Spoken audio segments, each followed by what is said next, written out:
on est en train vraiment donc de nous préparer. Oui. D'abord en tant que supporter, supporter des Lions, de la Teranga. Vraiment, c'est la raison pour laquelle chaque jour que je fais, on prie. Parce que je sais que l'équipe du Sénégal, je le disais tout à l'heure, est prise au sérieux. Je crois que tout le monde nous attend. C'est pas pour rien que les gens nous voient très loin. Il y en a même qui disent que pourquoi pas là-bas. Pourquoi pas? Parce que quand même, sur le plan individuel, chaque jour pris à part, a les mêmes des qualités mondiales. Des qualités mondiales. Et tous les joueurs qui composent l'équipe nationale du Sénégal connaissent aussi, pour avoir partagé les mêmes terrains, ils connaissent aussi les autres joueurs du monde. Donc, en réalité, les équipes se valent. Les équipes se valent. Maintenant, ce qui reste, c'est au niveau du mental. Et je sais que, comme disait le grand reporter Abdoulaye Diaw, il disait très souvent qu'il est beaucoup plus difficile de gagner une Coupe d'Afrique que de gagner une Coupe du Monde. Il dit que même l'équipe qui remporte une Coupe du Monde, vous l'amenez ici pour jouer en Coupe d'Afrique et risque de ne pas remporter la Coupe d'Afrique. C'est très difficile. Donc, si on y met donc, les mêmes efforts pour que, au niveau donc, de la Coupe d'Afrique, je suis sûr qu'on ira trop loin. Et on souhaite pourquoi pas aller en finale. Et une finale, comme on dit, ne se joue pas, ça se gagne. C'est au niveau du mental. Quoi. Ouais. Je vous entends un très bon sportif. Là, vraiment, c'est le sportif qui parle. Et, vous êtes à Thiès. S'il y a un appel à lancer, surtout au niveau de la population thiessoise, pour accompagner l'équipe nationale. Et c'est peut-être, je veux un peu anticiper parce que nous avons reçu récemment une correspondance de M. le ministre des Sports, qui est de Thiès, M. Yankoba Gatara, qui veut vraiment organiser ce mondial-là à travers donc la mise en place de fan zone. C'est comme ça. Oui, c'est ça. Fan zone. Il y a quelqu'un qui a été désigné pour installer des fan zones équipées un peu partout sur le territoire du Sénégal, en l'occurrence ici, dans la région de Thiès. J'ai pris contact avec lui hier. Je crois que c'est pourquoi je lancerai un appel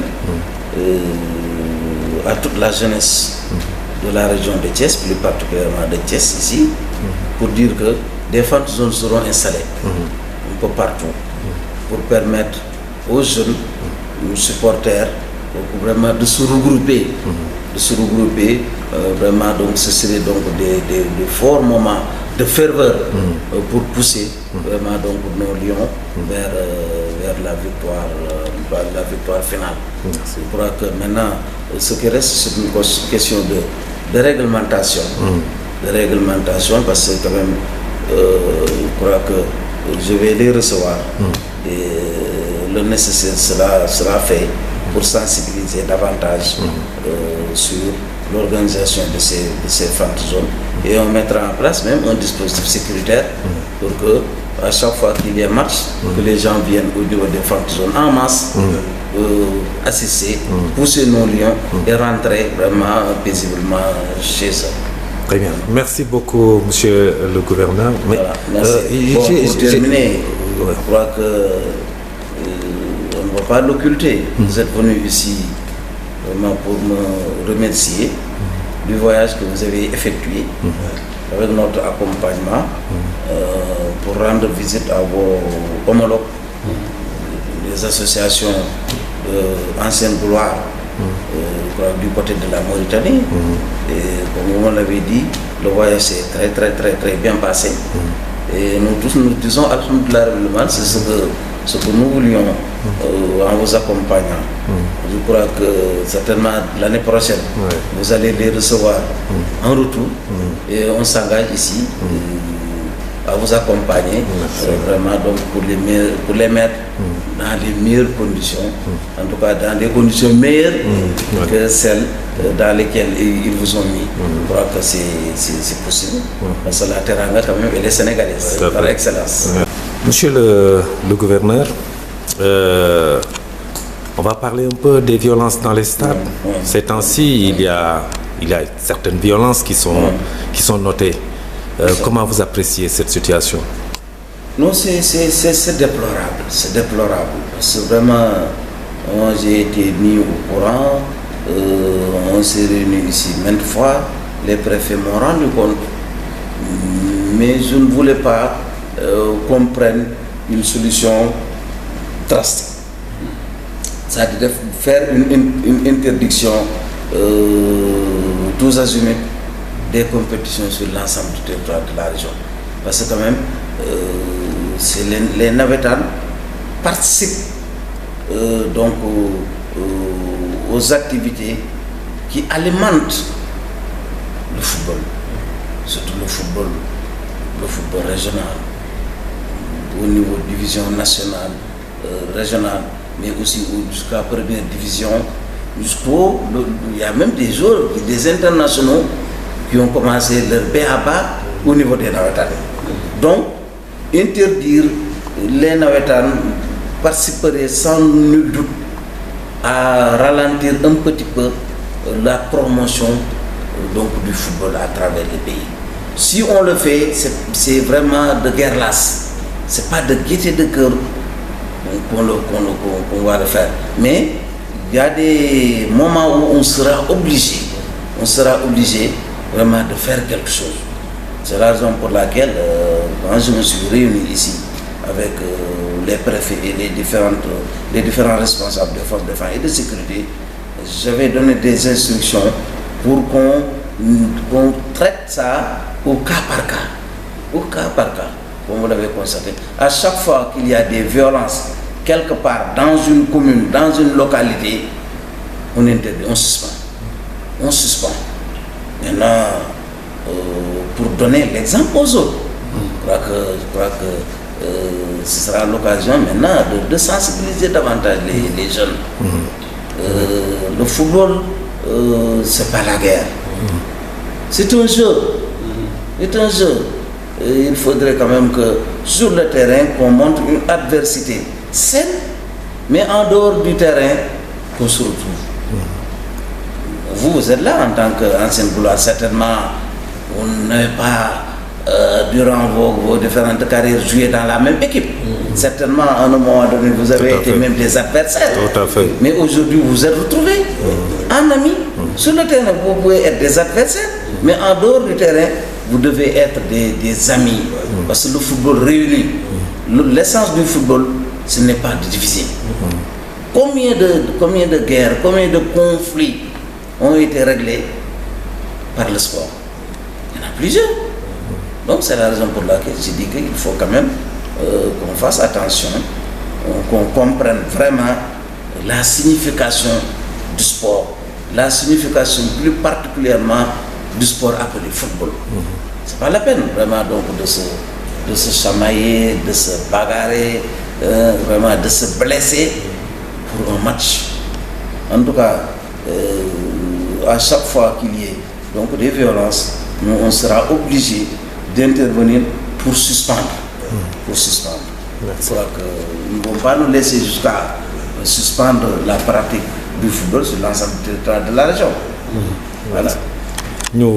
Ouais, dañu wax rek ne ñu ngi préparé bu baax coupe du monde bi. Comme ni ma ko laajee yàlla def na sax par ministre bi nga xam mooy yore sport fii la dëkk Thiès gii la dëkk.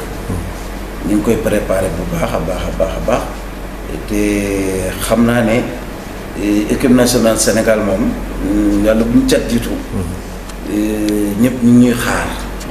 waaw ñëpp ñu ñuy xaar ku la ko waxoon nag ñi ko wax ak ñu ko waxoon yëpp. ku ci nekk xaw nga ñoo ragal tuuti quoi.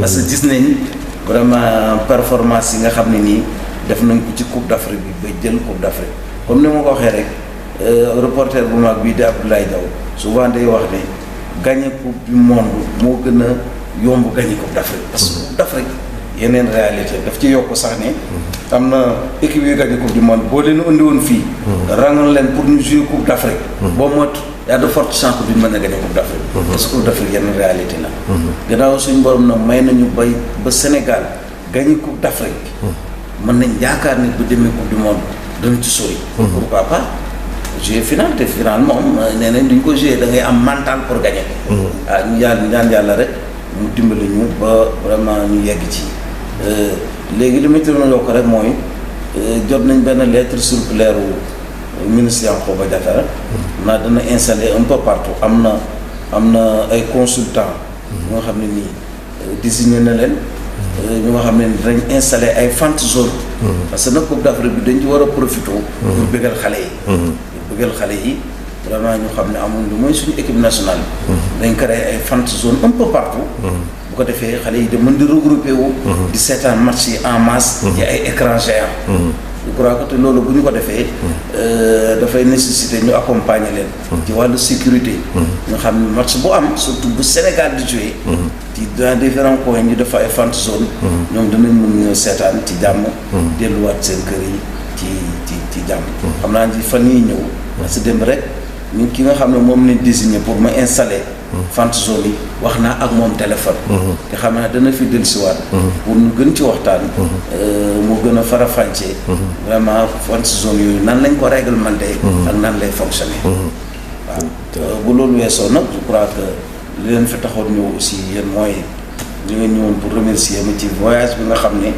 jàppoon nañ ci bi ngeen di dem Mauritanie di fekke li seen naataango yooyu di ñoom itam association des anciens gloires au Mauritanie je crois que ñu sant yàlla bu baax ci voyage bi ça s'est très bien passé mu ci profité aussi pour remercier leen ci cadeau bii ngeen ma jox parce que cadeau bi moom aw ma payam quoi wax dëgg yàlla cadeau bu rafet la bu nga xam naa ne moom fu ma ko sol moom dinañ ma laaj fan nga ko jëlee quoi ma leen ciy remercier bu baax a baax parce que nit defal na nit leneen te fay te gërëmu la fàtte na ko mais lii ngeen def nii vraiment dugg na sama xol bu baax a baax ba tax na ba je crois que ma ne kii bii di ñëw voyage retour bi nga xam ne Mauritanie ñoo war a ñëw fii nañ ko teel a yëg rek mën ko préparer nga xam ne ñoom bu ñu ñëwee condition yi ñu leen defal fële ñëwee ngeen fay leen ko ba wees leen ko nga xam ne donc ñu xam nag lan mooy teraanga dëgg-dëgg lan mooy teraanga sénégalaise. jërëjëf merci beaucoup. football surtout sport day dajale. waaye warul féewale warul xàjjale. léegi nag nawetaan yi wax nañ ma ko réunir naa fi ak préfet yi réunir naa fi ak force de défense de sécurité parce que bëgguma ñu tere football wala ñu suspendre football sur l'ensemble du territoire parce que tout simplement y a des cas de violence parce que football bi am ci nawetaan dafay alimenter même d'autres niveaux de football division régionale yi fi gis ak division nationale ak première division ba am na ci ay joueurs yu nga xam ne sax ñi ay internationaux lañ boo seetloo ñu ngi commencer seen première arme ci nawetaan moo tax bëgguma woon vraiment ñu dakkal nawetaan yi loolu mais nag dama ne leen chaque fois bu fekkee ne mi ngi am ay violence fa mu amee violence moom dina wax préfet bi wala sous-préfet bi ñu suspendre nawetaan yi foofu je crois que boo yàggee tuuti dinañ comprendre ne football dafay dajale mais football warul xaajale am na ay conflits yu bëri yi nga xam ne wala football moo ci football la jaar pour ñu régler ko ci sport la jaar pour ñu régler ko donc jarul tojante ay bopp jarul vraiment xiiroo ak ŋaayoo ci biir terrain bi da ngeen def ay adversaire mais bu ngeen jógee ci terrain bi ànd leen foore yéen ñi ñëw seet si ma tey jii peut-être que à un moment donné bokk leen woon ci ay équipe yi ngeen di football man naa mu sax tase ngeen ci ay terrain. waaw dóorante ay daal mais bu terrain bi jeexee. bu retrouver nekk ay xarit. di àndandoo xew la keneen dem te mu fekkale ko. je crois que loolu mooy sensu sport. mais sensu sport du nekk terrain bi di xuloo di xeex. bu terrain bi jeexee ñu gàddu ay jaasi. di wër ci mbedd yi. di toj. loolu tuddatul sport. loolu leneen la. moo tax daal wax dëgg yàlla nañu xoolaat mbir mi. bu fekkee nag noonu nanguwuñu dégg on sera obligé malheureusement. On sera obligé de suspendre les compétitions là où se déroulent, où se passent les violences. fu am violence rek man j'ai dit au préfet nañ ko suspendre. parce que daal wax dëgg yàlla sport moom violence sax ko woon a jóg. voilà merci beaucoup. jërëjëf.